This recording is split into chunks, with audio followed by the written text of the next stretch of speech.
All right, I'm going to call this meeting to order. It is 7 p.m. Is there any public comments?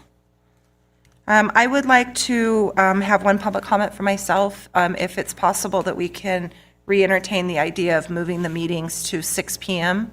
like we did many moons ago. Just seeing what everybody's thoughts are about that. I know we can't vote on anything like that today, but I just wanted to throw that out there maybe for a possible agenda item next month. Yeah, I think that'd be the appropriate place, is put it as an agenda item in the Yes. next meeting and proceed Okay. that way. Perfect. All right, verification of posting of agenda. Per NRS. Meeting posted per NRS. Woo. Consideration and possible action regarding approval of agenda as submitted or revised. I need a vote, please.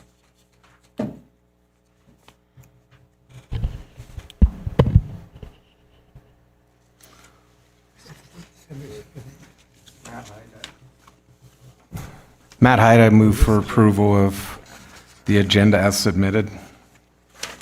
Is there a second? Gary Imelli, I second. Gary Imelli, and I second.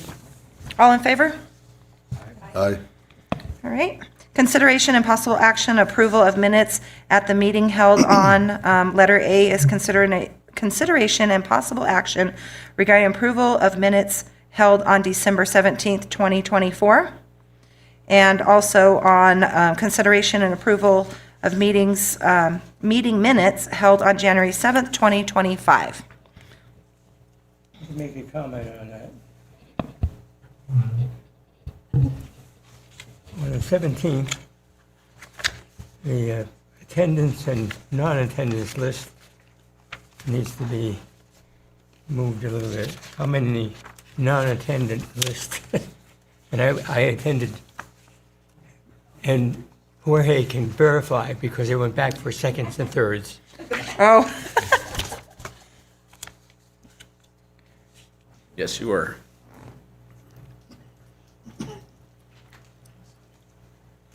okay. Is there a second? A second. I need somebody else to second it because you made the Oh, motion. All in favor? aye. Okay, new business. Letter A is facilitated training for the Churchill County Parks and Recreation Commission, the open meeting law and ethics in government by the Churchill County District Attorney's Office. Turn it on over to you, Mr. Reed. Yeah.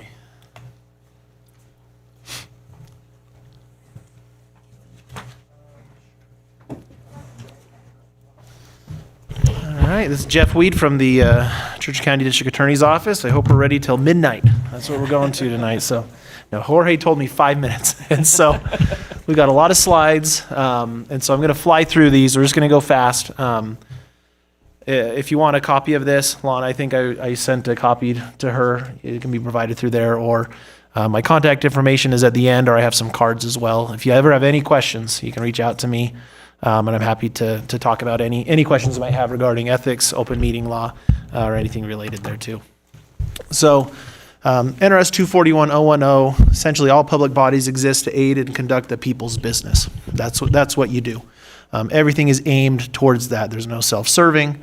There's nothing to essentially gain other than the goodness of your public service, right? You're doing it for the people. So actions are to be taken openly, and your deliberations are to be conducted openly. So whenever you make a decision or think about something, that's the mantra, that's the underlying principle that you conduct yourselves by. Meetings that are where a quorum is present are subject to the open meeting law. And so if you're going to deliberate or take action, and those are two different things, we'll talk about them, you need to notify the public and have it in an open meeting. And so majority is what constitutes a quorum essentially.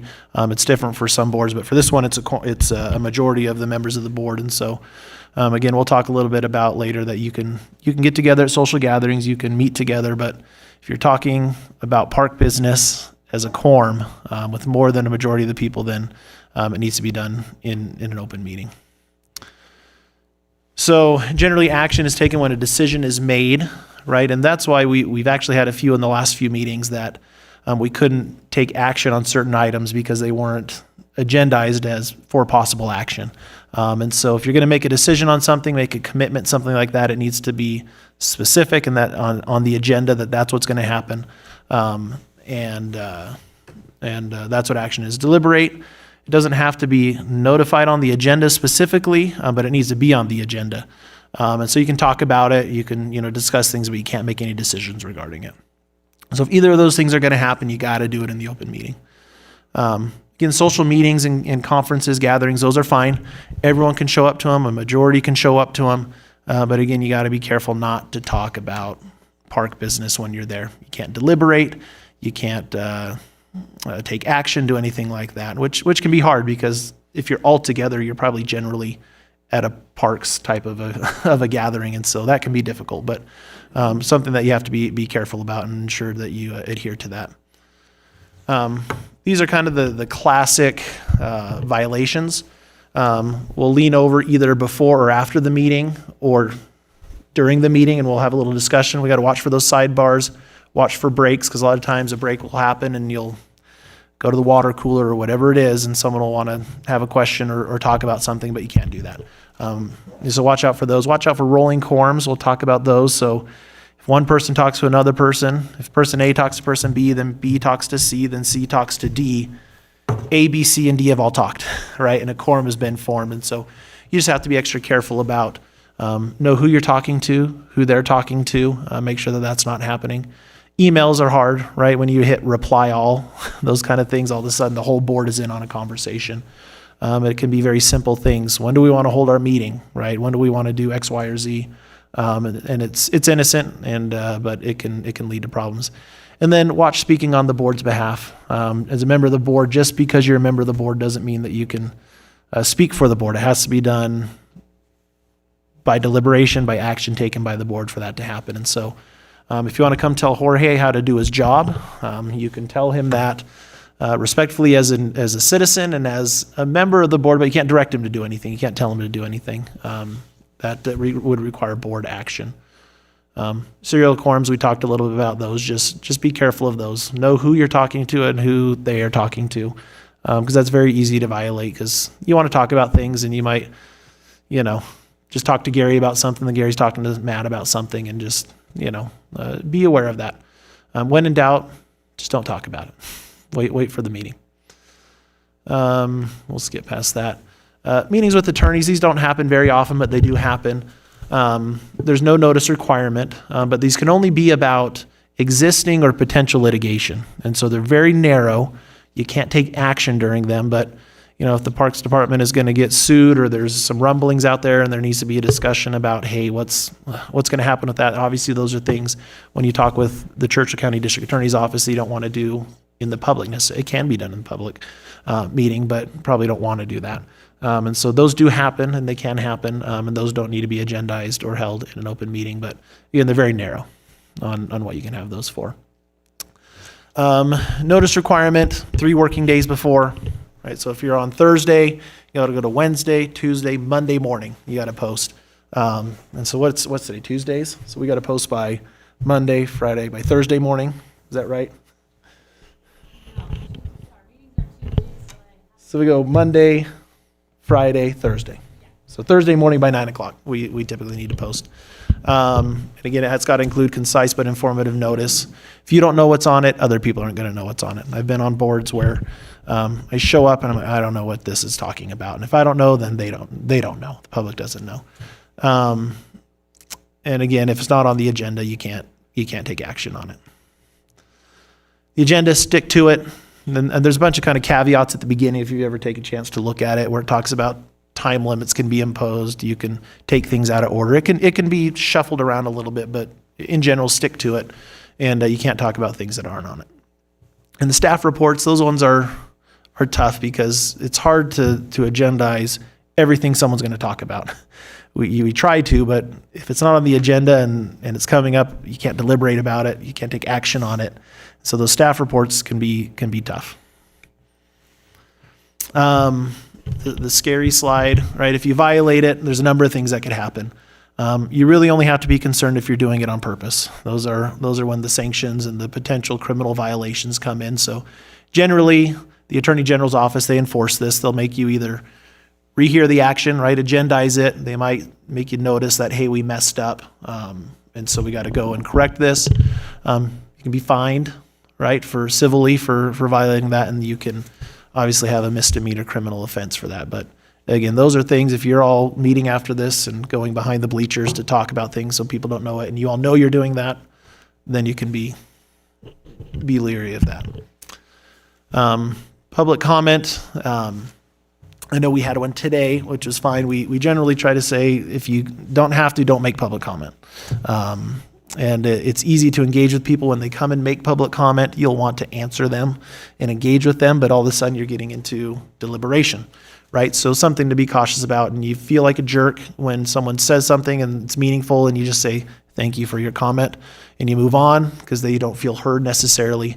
But just be cautious about public comments, but we're required to have them. We typically have them right at the beginning and right at the end of the meeting.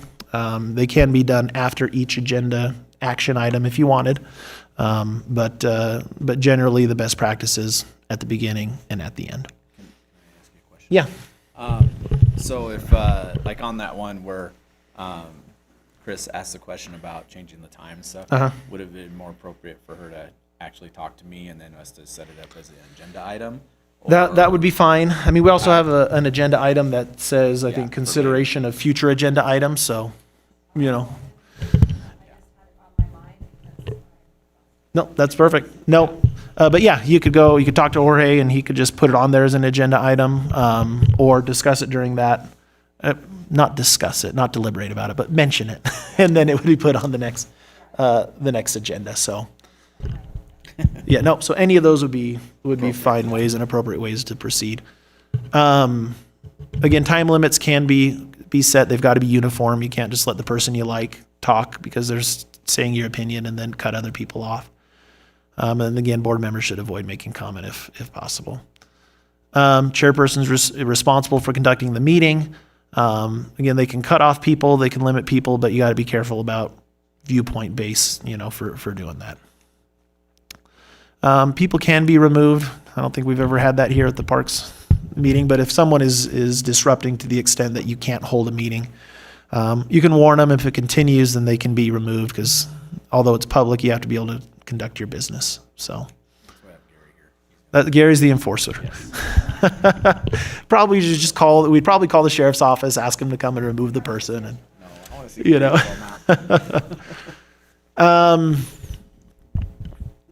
want me to go over ethics too, or do we?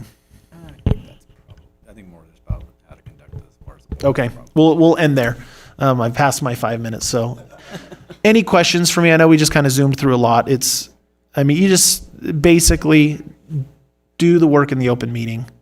Don't gather in quorums and talk about things outside the meeting. And if in question, you can always reach out to me. Again, here's my information. I have cards too if you want them. But reach out anytime if you have any questions. So thank you. Okay. Good. All right, moving on with our new business. It's consideration and possible action regarding our election of officers.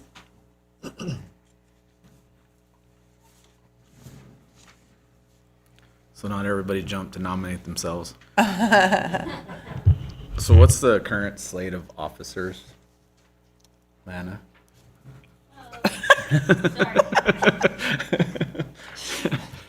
Chris is the chair and Bob is the co-chair. And that's the only two spots, right? That's, yeah. Okay, well, anybody want to shuffle those up? I know Chris has been doing it now 20-something years. Yeah. So, Another year is not going to hurt me. okay, so she's available. If whatever's easiest for Bob, you would you guys. still want to be the co-chair, or would you like to pass that torch on? Stay for the next session. Okay. Well, then I guess you guys will need to make it a motion, or I guess as nominated or as is, and then I can second it, and I think we'll be good to go. Can I have a motion, please? Yeah, I would move to keep the chair and vice chair as is. Is there a second? I'll second. This is All in- Gary. Oh, sorry. All in favor? Aye. All right, number 7 is committee and departmental reports. Jorge, you are up. Yeah, I'll try to be quick. I just wanted to let everybody know that if you don't know already, but Cottage Schools, where we have CARE and the Some Fun program, we're finished with that third pod, and everything's running smoothly over there.